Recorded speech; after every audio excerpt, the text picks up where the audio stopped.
The market on planet Tarion 7 was filled with noise, smoke, and cruel laughter. Creatures from different worlds walked around with coins, weapons, and sharp eyes. Some traded fuel. Others traded slaves. Inside a cage, cold and shaking, sat a young alien girl. Her skin was soft green, her eyes wide and scared. Her clothes were torn and barely covered her thin body. A metal collar was locked around her neck with a chain attached to the bars. She did not speak. She did not cry. She only sat still.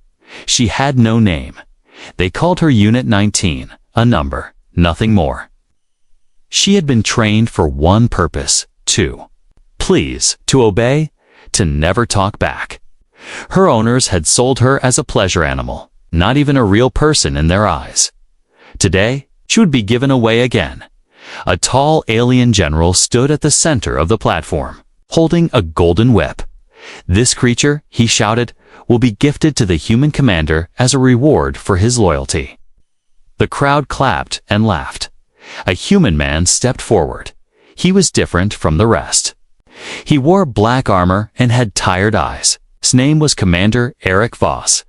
He had fought for the Galactic Union for 10 years. But his face showed no pride, only silence.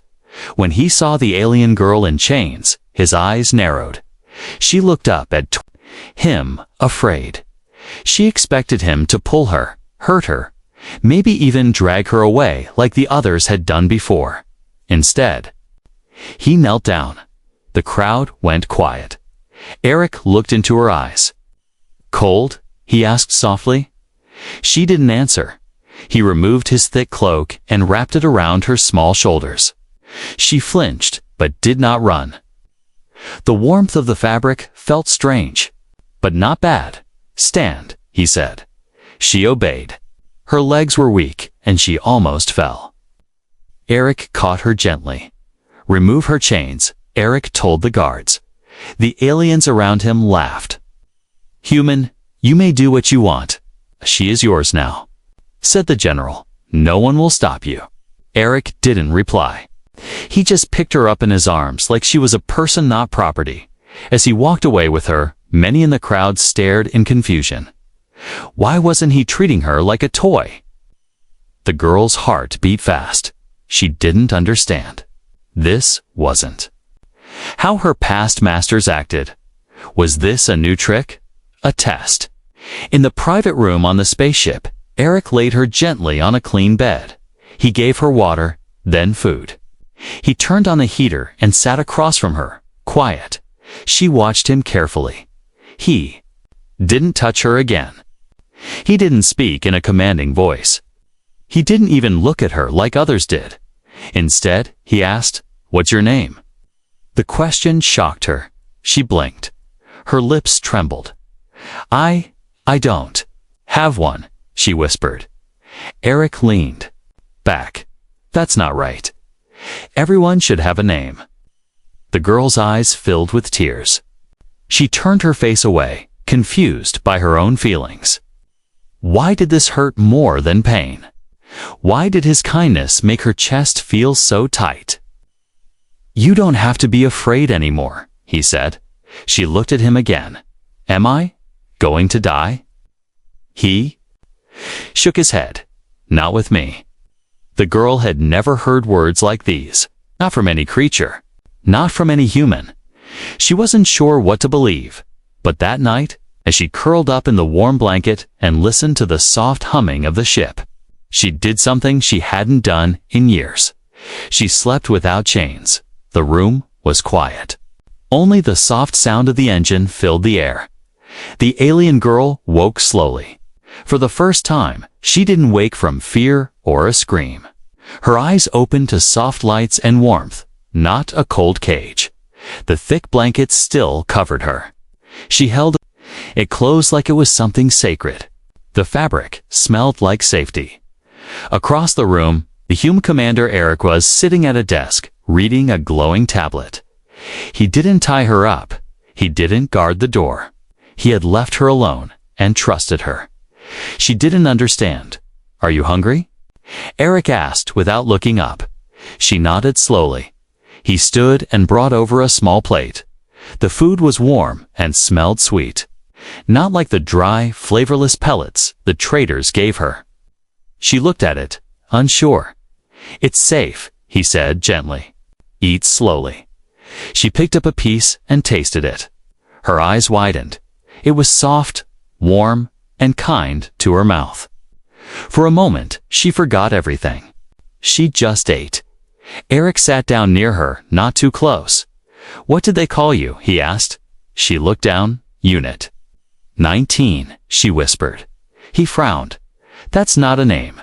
She nodded. "I was not allowed to have one." "Why?" They said. "Only people get names." Her voice was quiet, like she was confessing a crime. Eric stared at her. "You are a person." She looked up sharply, confused. "No, I was made to serve. That's what I am." "No," he said firmly. "You were forced to serve. That doesn't make it your purpose." His words hit something deep inside, her something. Buried under years of pain, she blinked fast, trying not to cry. "No one ever said that to me," she whispered. "Not even once." Eric leaned forward slightly. "Do you want a name?" She paused. "Yes," she said, her voice breaking. "Think I do." Eric smiled. "Then we'll find you one." She touched her chest as if she were discovering something new. Her identity, her soul. She never thought she could choose something for herself. She didn't speak more. She just looked at Eric like he was something strange and beautiful. Later, she sat near the small window and stared at the stars.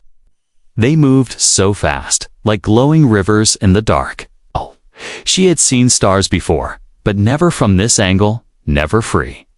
Eric returned and placed a small box beside her. "What's this?" she asked. "Clothes," he replied. "They're soft and yours." She touched the fabric inside the box. It wasn't shiny or expensive like slave costumes. It was plain. But warm, safe. She held it to her cheek. "I can. Wear this?" "Yes. You're not property." "Not anymore." A small sound escaped her lips, half sob, half laughter. She looked at Eric. "Why are you being kind?" He paused. "Because someone should have been kind to you a long time ago." She covered her face with both hands. Her body shook. From cold, but from something deeper. Later that night, Eric sat in his chair again, working quietly. She watched him from the bed. The blanket still wrapped around her, but her heart felt exposed. "Can I ask something?" She said softly. "Of course, do humans always treat aliens like this?" Eric looked up.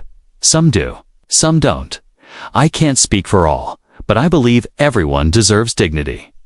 She nodded slowly. "Then maybe not all humans are bad." He gave her a small smile. "And not all aliens are slaves." She thought about that. Then she stood and walked toward him, her bare feet soft against the floor. "Will you choose a name for me?" she asked. Eric looked surprised. "Only if you want me to?" She nodded. "Yes, please." He studied her for a moment, then said, "How about Lyra?" She repeated it in her mind. "Lyra. It's the name of a star," he said.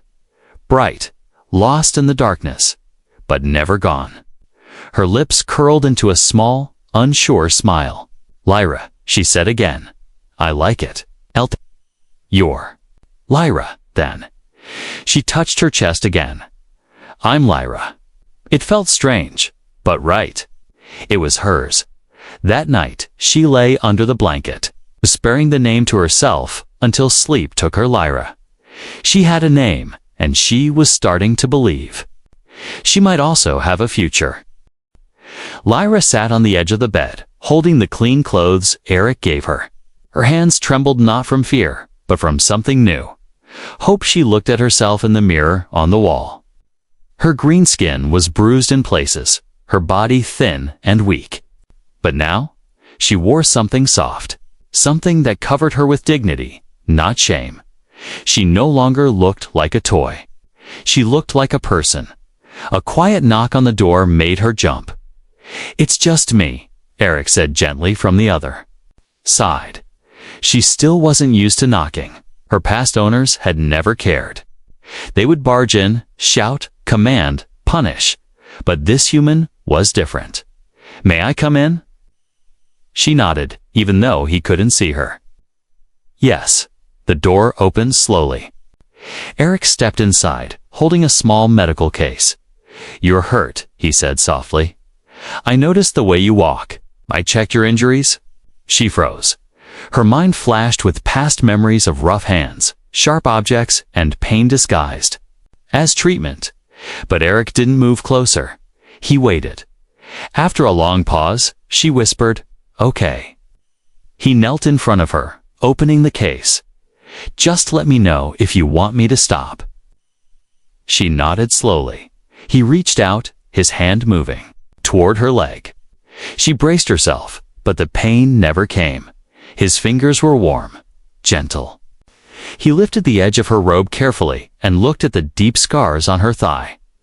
"Old burn marks," he muttered, anger flickering in his eyes, not at her, but at those who did this. She watched his face, expecting disgust or pity, but he didn't look away. Instead, he carefully cleaned the wounds, applied a cooling gel, and wrapped them in soft bandages. No pain, no cruelty. Just cared. Tears slipped from Lyra's eyes. "Why are you doing this?"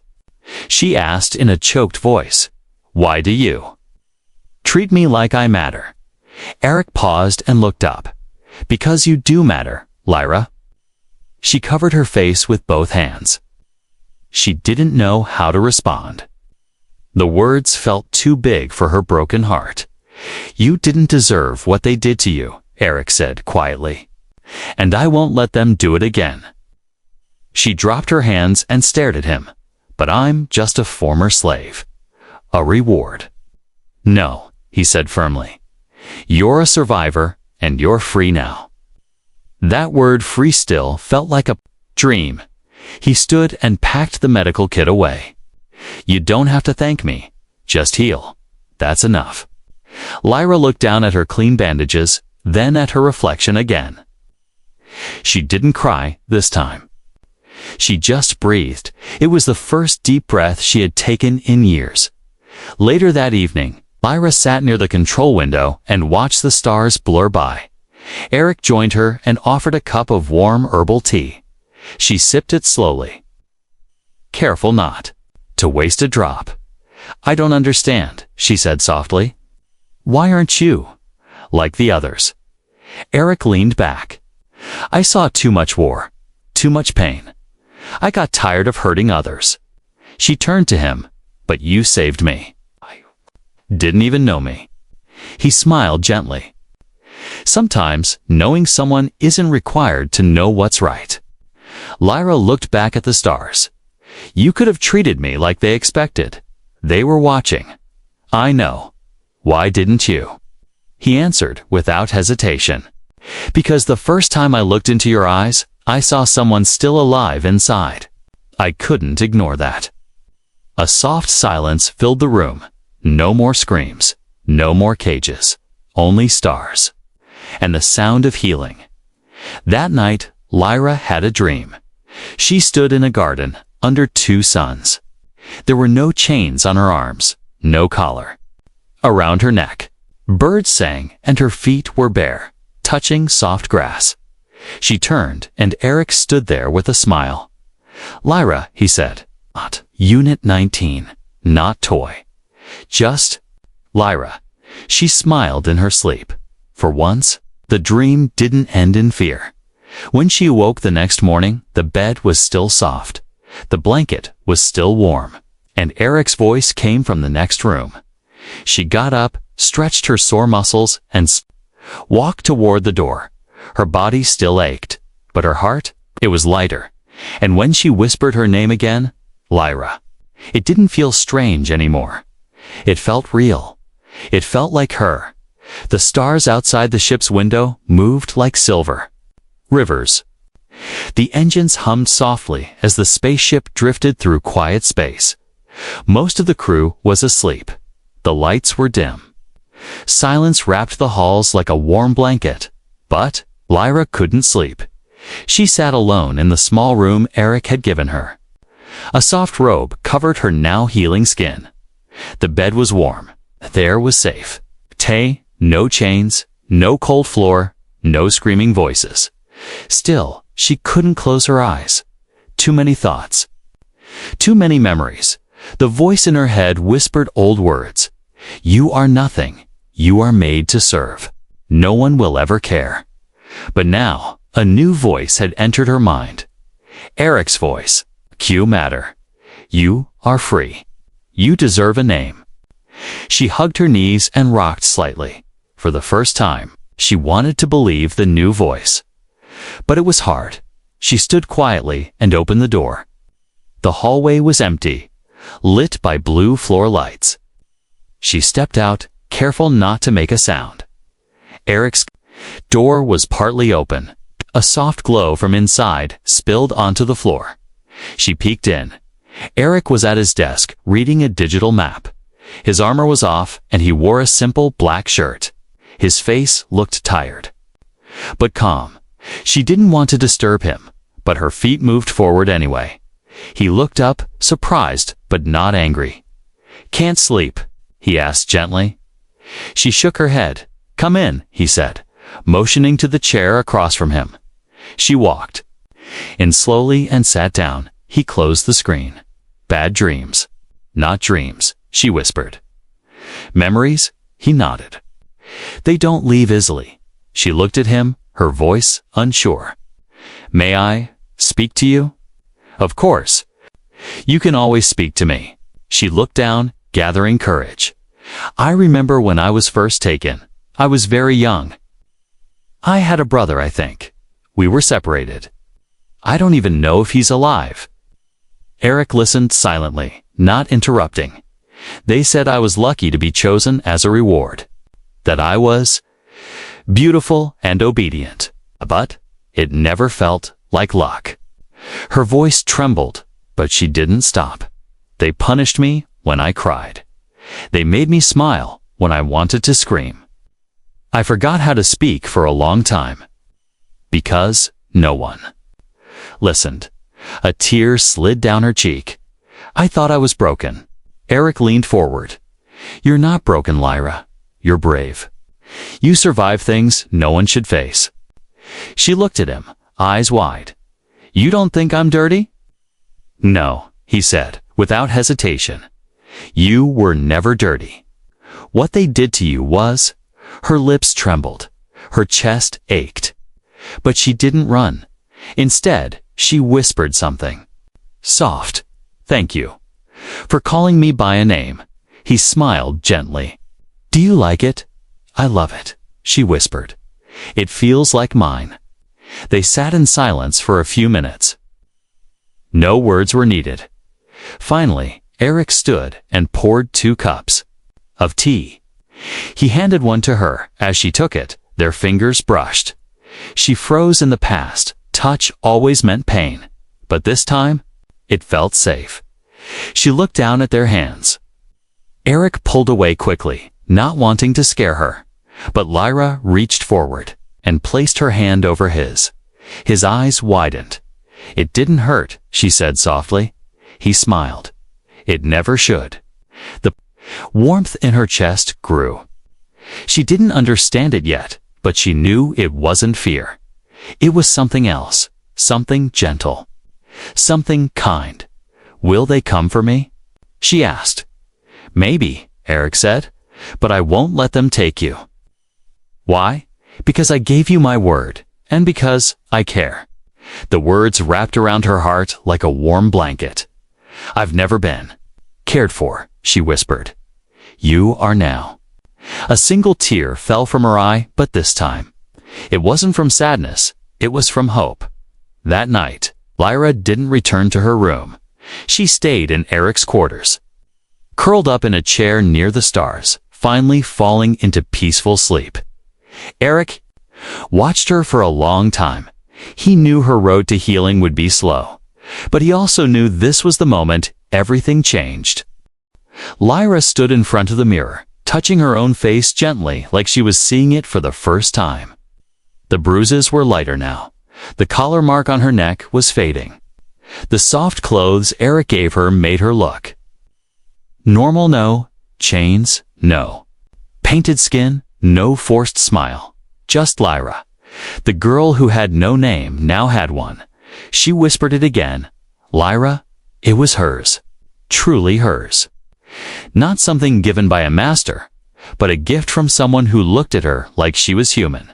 She walked out of her room and into the hallway, her bare feet quiet on the metal floor. The ship hummed around her, alive and peaceful. She had walked this corridor before, but now she held her head a little higher. Today felt different. When she stepped into the command room, Eric was there. He looked up from the controls and smiled. Softly. Morning, Lyra. Her heart fluttered at the sound of her name. Good morning, she replied, her voice stronger than before. He noticed. You sound more you. I feel more me. She sat beside him, eyes scanning the stars. I had a dream again. Bad one. No, she said. This time, I was walking in a field of light. And when I looked down, my shadow didn't. Follow me, he smiled. That's beautiful. She smiled too, then hesitated. Do you think I can be something else now? Not what they made me. You already are, Eric said.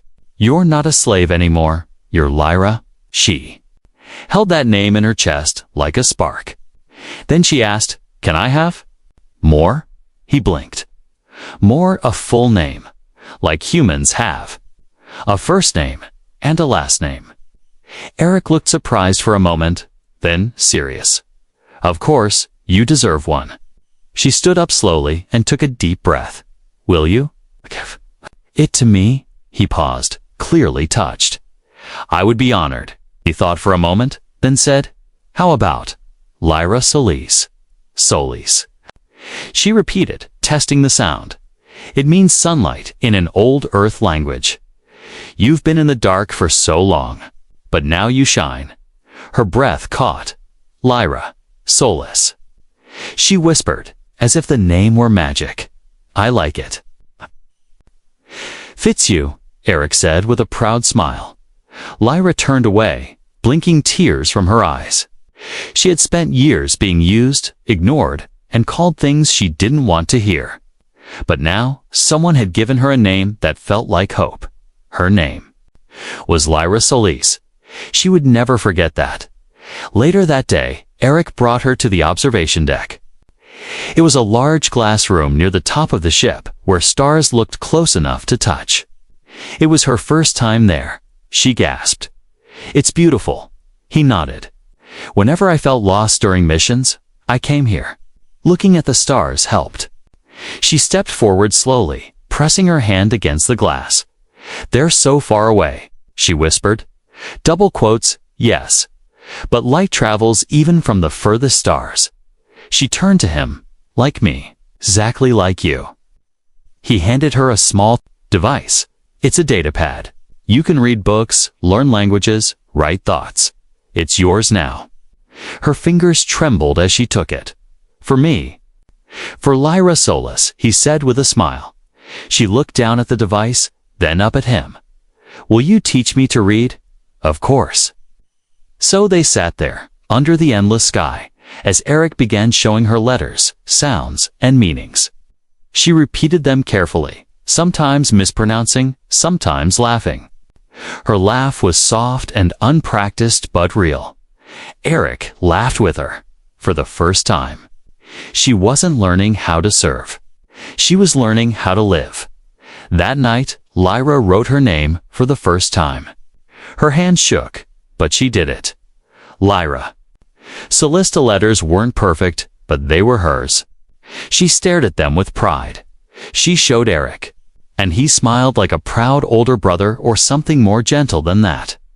You've come far, he said, because you believed in me. she replied.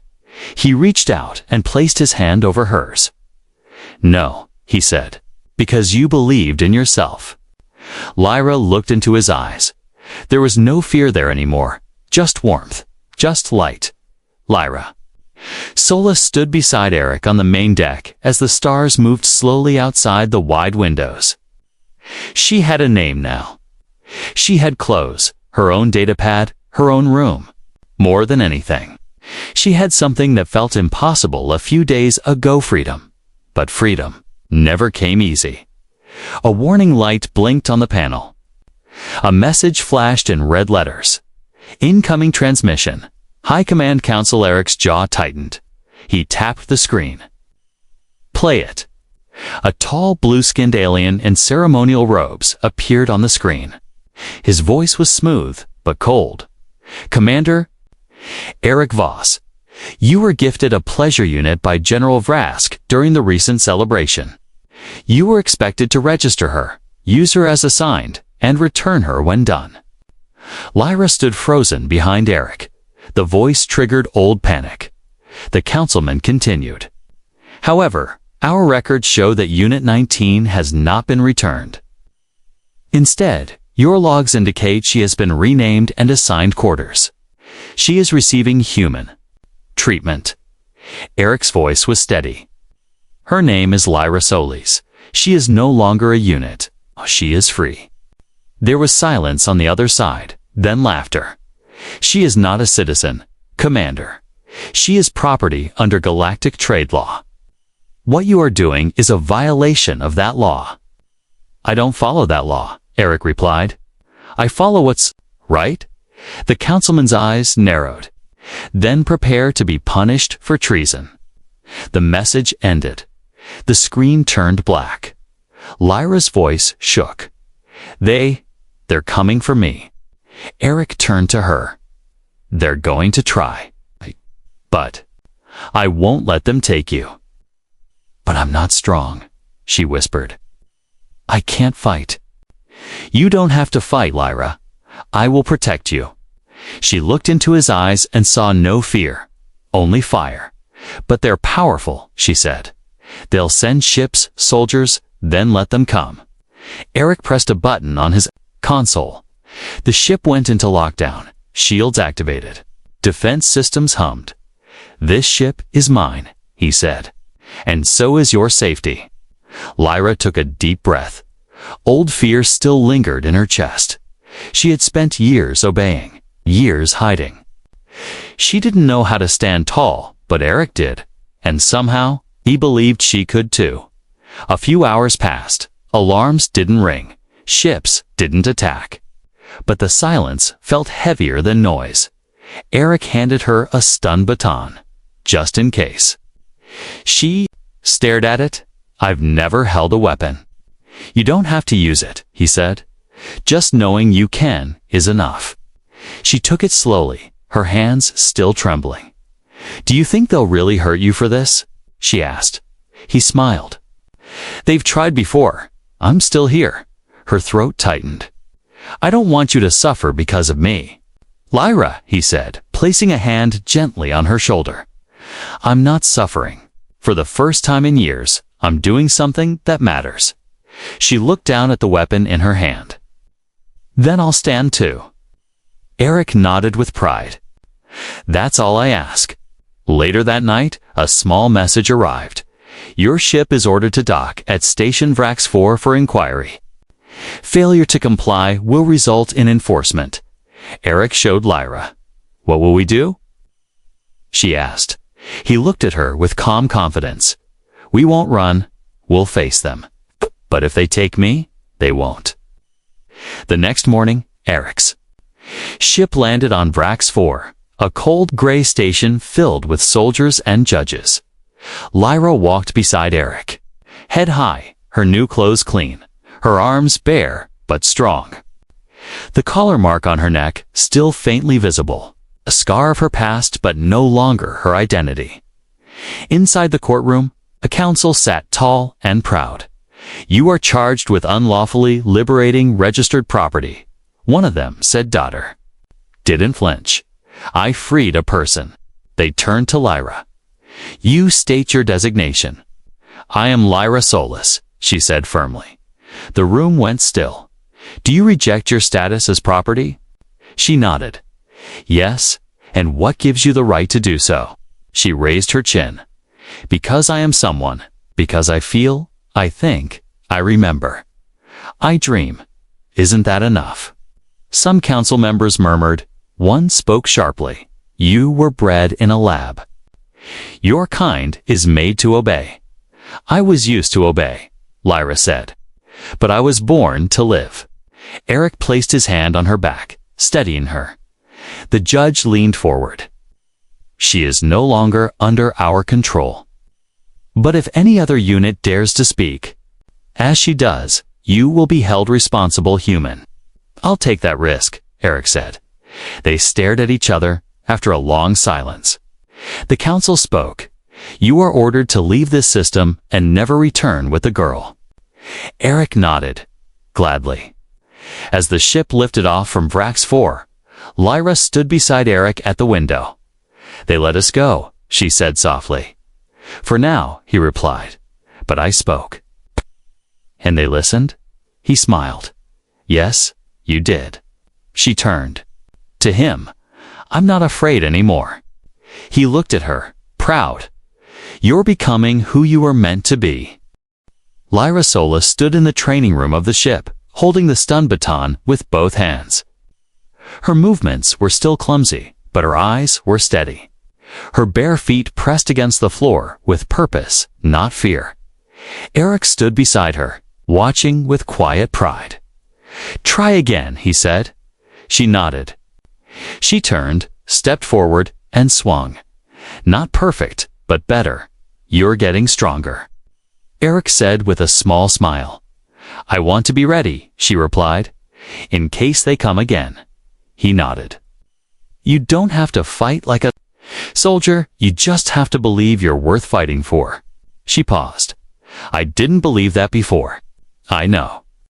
She lowered the baton and looked out the window. The stars were moving again. They had left the old systems behind. No more council threats. No more chains. A new galaxy. A new life. And she wasn't alone. They landed on a quiet green planet to rest and refuel. The locals were peaceful, curious, and kind. There were no slaves here, no weapons. Only forests, clean water, and open skies. Lyra walked through the tall grass, feeling the sunlight on her skin. It warmed her in a way nothing else ever had. A small creature jumped out of a bush, round, soft. With big ears, Lyra knelt and held out her hand. The creature sniffed, then leaped into her arms. She laughed her real, full laugh, teared at the sound. It was the first time he had heard her laugh like that. She looked up at him. "It's not afraid." "Just like you now," he said. She held the creature close and whispered, "I never thought I could feel like this." "Free?" Eric asked. "No," she said, "alive." That night, they sat by a small campfire near the ship. The stars sparkled above them. The creature, now named Nico, slept curled on Lyra's lap. Eric handed her a cup of tea. She took it with a smile. "Thank you." They sipped in silence. Then she asked, "Why did you really keep me?" Eric didn't answer right away. "I didn't plan to," he admitted. "When they handed you to me, I wanted to walk away. I'd seen too many gifts like you before, broken, scared, forgotten." She listened, eyes calm. "But when I looked at you, you looked back. You didn't beg. You didn't ask. But your eyes said everything." He looked into the fire. "I couldn't turn away from that." Lyra looked down at her hands. "They made me believe I was a thing. They were wrong." She looked up again. "And you made me believe I was someone." Eric met her eyes. "You are someone, Lyra." They sat in silence again. But this time, it wasn't empty. It was full with understanding, with peace, with something unspoken.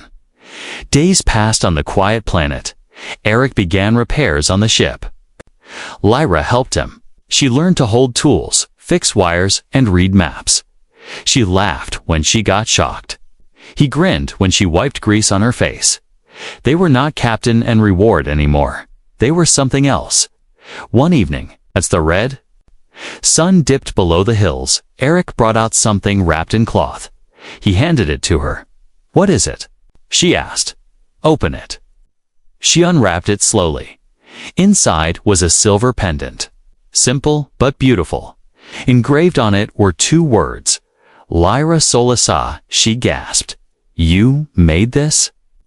"I had it made back on Rax 4. Before the council meeting. I didn't know if we'd escape. But I wanted you to have it, no matter what."